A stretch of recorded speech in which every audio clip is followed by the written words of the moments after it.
우리는 이 세상에서 예수님을 구주로 믿고 사는 자들입니다.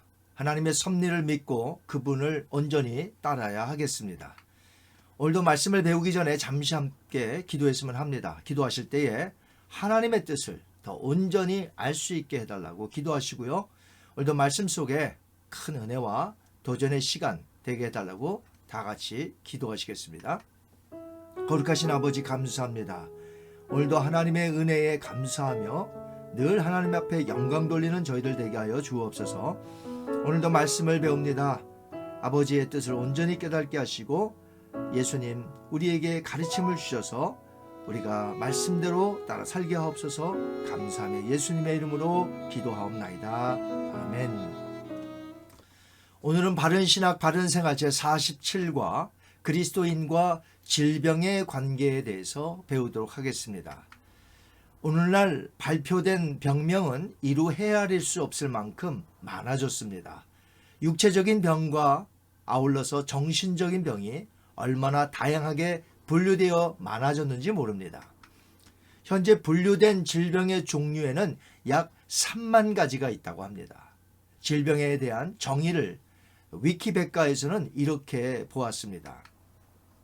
질병이란 유기체의 신체적, 정신적 기능이 비정상적으로 된 상태를 일컫는다. 하긴 세상적인 정의로서는 그렇게 말할 수밖에 없습니다. 하지만 우리는 성경에서 말하는 질병이 무엇인지를 알아야 하겠습니다. 이 병의 발생 원인이 다양한데 성경에서는 15가지의 병의 발생 원인을 말하고 있는데 한번 보도록 하겠습니다.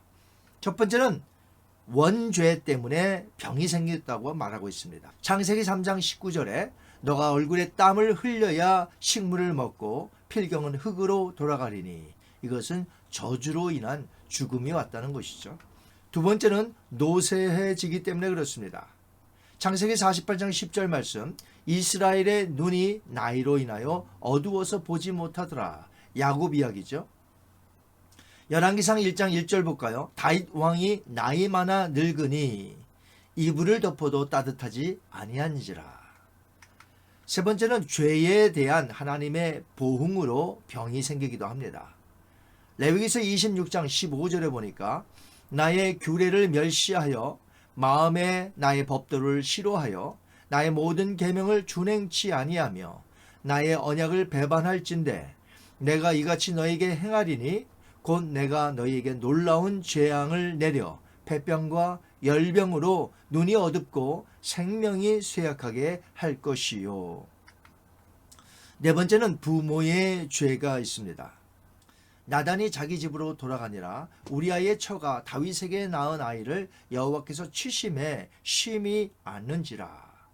그 아이는 다윗의 죄 때문에 죽게 된 것이죠. 다섯 번째는 부주의한 실수가 있습니다. 열왕기하 1장 2절에 보니까 아하시아가 사마리아에 있는 그 다락 난간에서 떨어져 병들매 그러니까 부주의한 실수로 병이 들었다는 것이죠. 여섯 번째는 탐심이 병의 발생의 원인이 되기도 합니다. 열왕기하 5장 27절 보겠습니다. 그러므로 나아만의 문둥병이 너에게 들어 너의 자손에게 미쳐 영원토록 이르리라. 게하시가 그 앞에서 물러나오매 문둥병이 발하여 눈같이 되었더라. 일곱 번째는 교만입니다. 사탄이 일어나 이스라엘을 대적하고 다윗을 충동하여 이스라엘을 계수하게 하니라. 다윗이 가세게 이르되 내가 곤경에 빠졌도다. 이에 여호와께서 이스라엘 백성에게 전염병을 내리심에 다윗의 교만 때문에 전염병을 내리신 것이죠. 사단의 시험이 있습니다. 욥기서 2장 7절에 사단이 이에 여호와 앞에서 물러가서 욥을 쳐서 그 발바닥에서 정수리까지 악창이 나게 한지라. 누가복음 13장 16절 보겠습니다. 그러면 18년 동안 사단에게 매임받은 이 아브라함의 딸을 안식일에 이 매임에서 푸는 것이 합당치 아니하냐. 예수님이 말씀하셨습니다. 또 소망을 이루지 못한 데서 기인하여 병이 들기도 합니다. 잠언서 13장 12절에 소망이 더디 이루게 되면 그것이 마음을 상하게 하나니 소원이 이루는 것은 곧 생명나무니라. 상심해서 병이 생기기도 합니다. 잠언서 18장 14절 사람의 심령은 그 병을 능히 이기려니와 심령이 상하면 그것을 누가 일으키겠느냐. 11번째입니다. 사랑함이 간절할 때도 병이 생기기도 합니다. 아가서 2장 5절에 너희는 건포도로 내 힘을 돕고 사과로 나를 시원하게 하라. 내가 사랑함으로 병이 낫음이니라. 12번째입니다. 술로 인해 병이 생기기도 합니다. 호세아서 7장 5절에 우리 왕의 날에 지도자들은 술의 뜨거움을 인하여 병이 나며, 헌신과 과로가 너무 심할 때 병이 생기기도 합니다. 빌립보서 2장 25절 26절입니다. 에바브로 디도를 너에게 보내는 것이 필요한 줄로 생각하노니 그는 나의 형제요 함께 수고하고 함께 군사된 자요 너희 사자로 나의 쓸 것을 돕는 자라.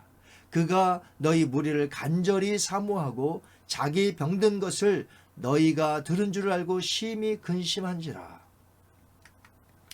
하나님의 계획 속에 병이 생기기도 합니다. 요한복음 9장 1절에서 3절 말씀입니다. 예수께서 길 가실 때에 날 때부터 소경된 사람을 보신지라. 예수께서 대답하시되 이 사람이나 그 부모가 죄를 범한 것이 아니라 그에게서 하나님의 하시는 일을 나타내고자 하심이니라. 마지막으로 하나님의 섭리입니다. 하나님의 섭리 가운데 병이 생길 수 있다는 거죠. 고린도후서 12장 7절입니다. 여러 계시를 받은 것이 지극히 크므로 너무 자고하지 않게 하시려고 내 육체의 가시 곧 사단의 사자를 주셨으니 이는 나를 쳐서 너무 자고하지 않게 하려 하심이니라. 아멘. 이토록 병의 발생 원인이 15가지나 성경에서 나오기 때문에 어떤 사람이 병에 걸렸을 때에 쉽게 단정 지어서는 안 될 것입니다. 하지만 크리스찬들도 질병에서 비껴나갈 수 없기 때문에 질병이 오면 그리스도인으로서 질병에 대한 태도를 다음과 같이 가져야 할 것입니다. 자, 질병에 대한 성도의 태도입니다. 첫 번째, 우상이나 귀신에게 빌어 병을 고치려고 하지 말아야 한다는 것이죠. 열왕기하 1장 2절 말씀입니다. 아하시아가 사마리아에 있는 그 다락 난간에서 떨어져 병들매 사자를 보내며 저에게 이르되 가서 에그론의 신 바알세붑에게 이 병이 낫겠나 물어보라. 두 번째로는요, 죄로 인한 징계로 질병이 주어졌을 경우 먼저 회개해야 한다는 것입니다. 민수기 12장 10절과 11절입니다. 미리암은 문둥병이 들려 눈가 같더라. 아론이 미리암을 본즉 문둥병이 들었는지라. 아론이 이에 모세에게 이르되 슬프다 내 주여 우리가 우미한 일을 하여 죄를 얻었다. 세 번째로 질병은 정신의 영향이 큼을 알아야 합니다. 잠언서 18장 14절 사람의 심령은 그 병을 능히 이기려니와 심령이 상하면 그것을 누가 일으키겠느냐. 정신적인 질병이 있음을 알고 우리가 정말 정신을 차리고 하나님 앞에 바로 서야 되겠죠. 네 번째로 병 중에 하나님을 원망하며 범죄치 않도록 해야 할 것입니다. 욥기서 1장 22절에 이 모든 일에 욥이 범죄하지 아니하고 하나님을 향하여 어리석게 원망하지 아니하니라. 병 중에서 하나님을 원망하는 일을 삼가해야 하겠습니다.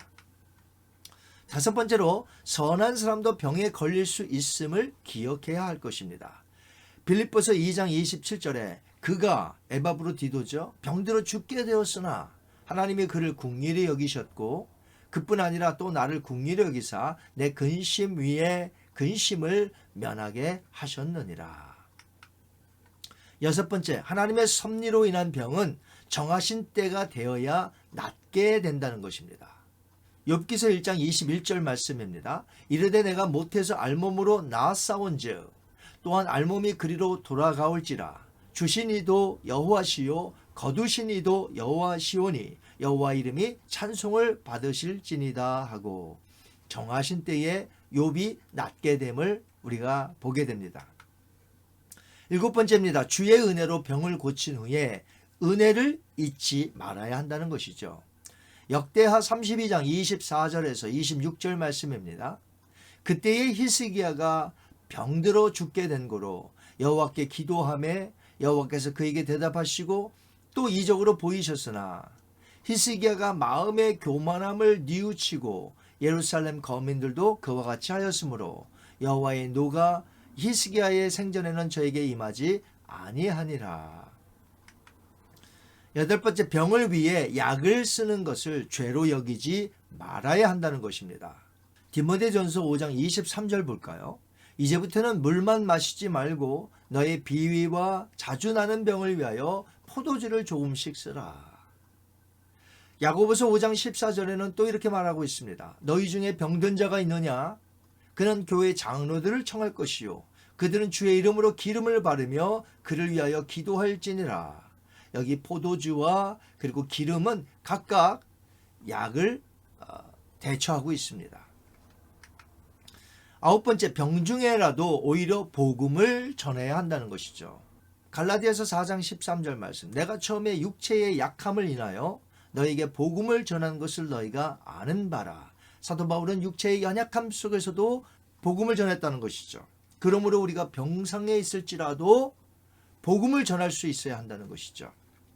분명히 아셔야 할 것은 크리스찬들도 예외 없이 병에 걸린다는 것입니다. 그래서 야고보는 너희 중에 병든 자가 있느냐? 그는 교회 장로들을 부르라고 했습니다. 믿음이 있으면 그 어떤 병, 심지어 감기조차 걸리지 않는다고 주장하는 사람들이 있는데 이것은 분명 사이비적인 종교의 가르침에 불과합니다. 그리고 병에 걸리면 하나님께 기도하면서 동시에 병원에 가서 진찰을 받아 약물 치료와 더불어 수술이 필요할 때는 수술을 받아야 합니다. 크리스찬들도. 뭐냐면 하나님께서 고치시는 방법 중에 하나가 의술을 통한 것이기 때문이지요. 이 장로교 창시자 존 켈빈은 그 자신이 걸어다니는 종합병원이라고 불려질 정도로 병이 많았습니다. 그는 하나님께 기도하고 하나님의 도우심으로 병원 등 복지시설을 추진하여 세웠던 자입니다. 이 조선시대 우리나라에 온 선교사님들은 복음을 전하면서 교회도 세우고 학교도 세웠지만 병원을 세웠다는 것을 기억하셔야 됩니다. 제중원이라고 하는 서양식 병원을 세웠습니다. 그 후에 그 유명한 세브런스 병원이 된 것이지요. 병원과 의사, 약물 치료와 수술 등은 하나님께서 인류에게 허락하신 귀한 선물입니다. 그렇게 믿음이 있노라 하면서 그 어떤 수술이나 약물을 거부하며 오로지 하나님께 친히 기적적으로 고쳐주실 것만을 기대하는 것은 바른 신앙이 아니라는 것이죠. 물론 하나님께 기도하지 않고 의사와 수술과 약물만 의존하면 안 되죠. 하나님께 기도하면서 병원을 찾고 또 입원할 때 수술하기 전에 하나님께 간절히 기도하면서 수술을 받는 것이죠. 하나님께서 고쳐달라고, 하나님께서 이 의사와 의술을 통해서 저를 고쳐달라고 기도해야 되는 것이죠. 이것이 바로 정상적인 신앙생활인 것입니다. 인류에게 그동안 많은 백신들이 나와서 병에서 고침받고 건강하게 살았습니다. 하나님이 주신 귀한 선물들이라는 것이죠. 코비드-19 백신도 마찬가지입니다. 하나님이 허락하신 것으로 알아 감사함으로 백신 접종을 받는 것이죠. 우리는 백신만을 믿는 것이 아닙니다. 하나님께서 온 인류를 사랑하셔서 이 어려움 속에서 건져나기 위하여 하나님께 감사하며 하나님께 기도하며 백신을 맞는 것이죠. 몸이 허약하고 부작용이 생길까 봐 백신 접종을 기피하는 것은 어느 정도 이해가 됩니다. 그러나 그 어떤 종교적인 신념으로 백신을 맞으면 안 된다. 백신을 맞으면 이상해진다. 백신을 맞으면 정부에게 노란한다. 뭐 이런 뜻으로 백신을 거부해서는 안 된다는 것이죠. 요즘 잘못된 비성경적인 가르침들이 너무나 많이 인터넷에 떠돌아다니는 것 같습니다. 오늘날 질병으로 고생하는 성도님들이 많이 있습니다. 여러분에게 질병은 하나님의 뜻이 담긴 교과서입니다 라는 책을 소개해 드립니다. 저에게도 있는데요. 류익태 목사님이 쓰신 책인데 그분은 이렇게 썼습니다. 저도 심한 투병 생활을 하면서 한때는 제가 앓고 있는 질병을 간증거리로 만들기 위한 하나님의 사인이라고 해석을 했습니다. 제가 기적적으로 치유를 받는다면 이를 활용해 하나님의 큰 사역을 할 수 있으리라 생각했습니다. 그러나 지금 저는 그러한 바람은 얻지 못했습니다. 오히려 질병을 통해 얻은 은혜는 그 무엇에 비할 수 없는 풍성함이었습니다. 질병은 하나님께서 고쳐주실 수도 있고 고쳐주시지 않을 수도 있습니다. 바울과 같은 경우에는 그에게 있는 심한 질병 고쳐주시지 않았습니다. 병에 걸린 사람마다 하나님이 다루시는 것이 다 다릅니다. 그러나 중요한 것은 하나님 앞에서 질병이 걸렸을 때에 겸손하게 매달린다는 것이죠. 그리고 병 중에서도 맡겨주신 일들을 계속 감당하는 것입니다. 병 중에서 하나님을 원망해서는 안 된다는 것이죠. 모든 것을 하나님께 맡기는 자세가 중요합니다. 병 중에서도 하나님께 감사해야 함을 잊지 말아야 합니다. 우리는 병상에 있는 자들을 위하여 중보기도 해야 할 것입니다. 그러나 고쳐주시는 것은 하나님의 손에 달려있기 때문에 무엇이든지 하나님 앞에 감사하며 아뢰며 그 결과를 기다려야 하겠죠. 이 시간 한번 기도하시겠습니다. 자비로우신 아버지 하나님 은혜를 감사합니다. 오늘 크리스찬과 질병과의 관계에 대해서 살펴보았습니다.